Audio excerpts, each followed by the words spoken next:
கர்த்தருடைய பரிசுத்த நாமத்திற்கு ஸ்தோத்திரம் உண்டாவதாக. இந்த ஜீவ வார்த்தை நிகழ்ச்சியை கேட்டுக்கொண்டிருக்கும் அனைவரையும் கர்த்தருடைய பரிசுத்த நாமத்தினால் வாழ்த்துகிறேன், ஆசீர்வதிக்கிறேன்.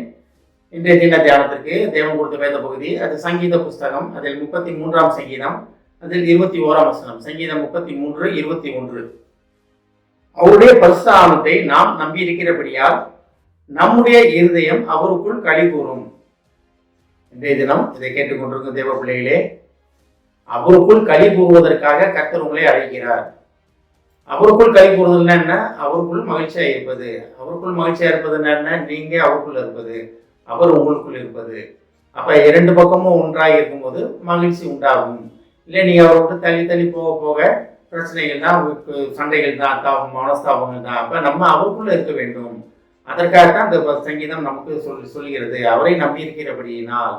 அதான் பாருங்க, அவருடைய பரிசுத்த நாமத்தை நாம் நம்பி இருக்கிறபடியினால். அப்ப நம்ம நம்பி இருக்கிறபடியால், அப்ப நம்ம அவர் நம்பிக்கை வைத்திருக்கிறோம். அதான் உண்மை. நம்பி இருக்கிறபடியால் அவர் மேல் நம்பிக்கை வைத்திருக்கிறோம். அப்படி நம்பிக்கை வைத்திருக்கும் போது என்ன ஆகுமா? நம்முடைய இருதயம் அவருக்குள் களி கூறும். அப்ப அந்த மகிழ்ச்சி எங்கிருந்து வரும்னா உங்களால் கிடையாது. உங்களால் வர்ற மகிழ்ச்சி எல்லாம் உலகத்தில் உண்டாகிற மகிழ்ச்சி, அது நிரந்தரமான மகிழ்ச்சி கிடையாது. கர்த்தர் கொடுக்கும் மகிழ்ச்சி, மன மகிழ்ச்சி, கர்த்தர் கொடுக்கும் மன அமைதி, அதுல இருந்தோம்னா இதுல சொல்லப்படுகிறது போல அவருக்குள் நம்ம களி கூறுவோம். மகிழ்ந்து களி கூறுவதற்காக நம்ம அழைக்கப்பட்டு இருக்கிறோம். அப்ப என்ன பண்ணணும்னா, நம்ம தேவனை தேடிக்கொண்டே இருக்கிறவர்களாக காணப்பட வேண்டும். எல்லா நேரத்திலும் தேவனை தேடிக்கொண்டே இருக்கிறவர்களாக காணப்பட வேண்டும். நிறைய நேரங்கள் நான் அடிக்கடி சொல்ற மாதிரி, காலையில தேவனை தேடுகிறோம், நைட்டு தேவனை தேடுகிறோம். இடைப்பட்ட நேரத்துல நம்ம அவரை மறந்து விடுகிறோம். முழு உதயத்திலும் முழு ஆத்மாவோடும் அவரை தேடி கண்டடைவதற்காக கர்த்தர் நம்மளை அழைத்து கொண்டிருக்கிறார். கர்த்தர் நம்ம பக்கத்திலே இருக்கிறார். அதுல எந்த ஒரு மாற்று கருத்தும் கிடையாது. ஆனா தேட வேண்டும் தேவனை, முழு இதயத்தோடு தேவனை தேட வேண்டும். ஆண்டவரே, நீர் எங்களுக்குள் இருப்பதை, நீர் என்னுடன் இருப்பதை நான் உணர வேண்டும் ஆண்டவரே. தேவனை நோக்கி நம்ம விண்ணப்பம் செய்யும் போது தேவன் வெளிப்படுவார். தேவன் வெளிப்படும் போது என்ன ஆகும்? அவருக்குள் மகிழ்ந்து களி கூறுவோம். நம்மளுடைய மகிழ்ச்சி கர்த்தருக்குள் தான் இருக்கிறது. உலகத்துல மகிழ்ச்சி உண்டு இல்லைன்னு இல்லை. ஆனா அதெல்லாம் நிரந்தரமானது கிடையாது. அதெல்லாம் கொஞ்ச நேரத்துக்கு இருக்கும், அப்புறம் திருப்பி அது போயிடும். அப்புறம் நம்ம மனசாபத்தை தான் உட்காந்துருப்போம், ஒரு மாதிரி சோர்வாகி போயிடுவோம். ஆனா தேவன் கொடுக்கும் மன மகிழ்ச்சி நம்மளோட கடைசி மரண பரியந்தம் அது நம்மளுடைய தங்கி இருக்கும். அப்ப நம்ம என்ன பண்ண வேண்டும்? தேவனை நம்பி இருக்க வேண்டும்.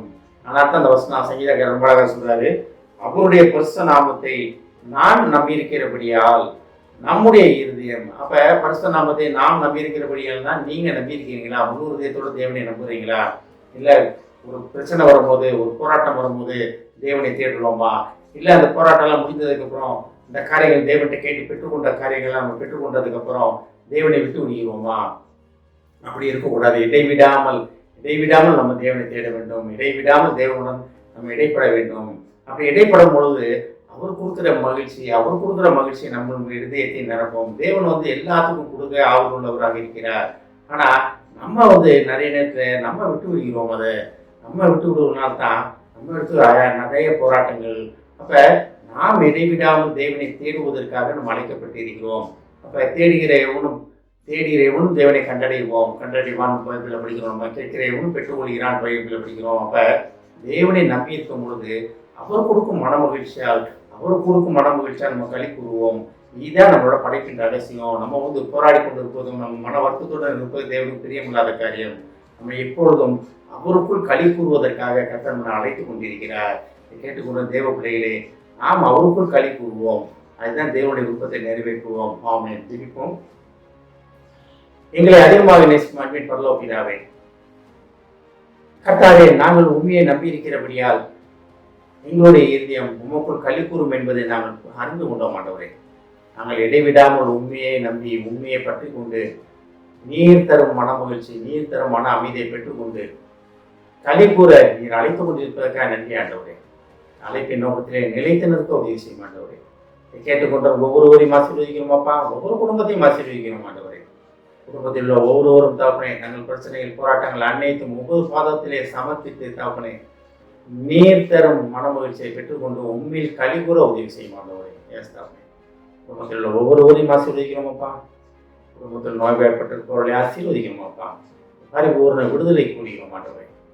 ஆசீர்வதிக்கிறோமாப்பா. இயேசுவின் மூலமாக கேட்கிறேன் நல்ல பிதாவே. ஆமென். கர்த்தர் உங்களை ஆசீர்வதிப்பாராக.